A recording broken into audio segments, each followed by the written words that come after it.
So the first change that you're going to be seeing is the ability to enjoy Penpot 2.0 using different themes.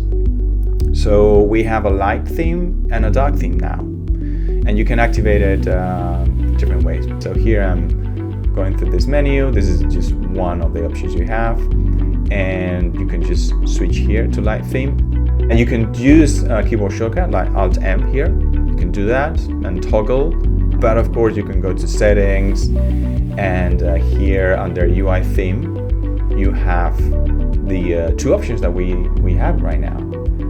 But you can see it also applies to the dashboard. You can still toggle it. Keyboard shortcut works everywhere on Penpot.